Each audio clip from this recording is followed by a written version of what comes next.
السلام علیکم ناظرین، میں ہوں آپ کا میزبان محمد ابراہیم ضیاء اور آپ دیکھ رہے ہیں ٹوڈے پاکستان۔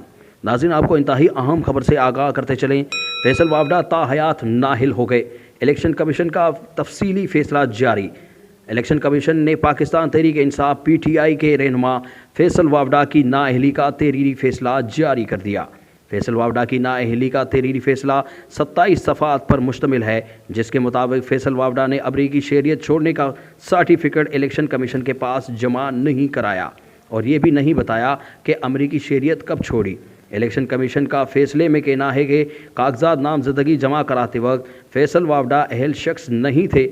آخری سماعت کے وقت فیصل وابڈا کو امریکی شہریت چھوڑنے کی کاپی دکھائی گئی۔ فیصل وابڈا کو امریکی شہریت چھوڑنے کی پیش کی گئی کاپی کو مسترد کیا گیا۔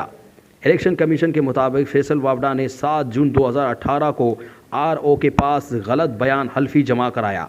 فیصل وابڈا کا غلط بیان حلفی آئین کے آرٹیکل 62(1)(f) کے زمرے میں آتا ہے۔ وابڈا کی جانب سے نادرا کا جمع کرایا گیا سرٹیفکیٹ معیار پر پورا نہیں اترتا۔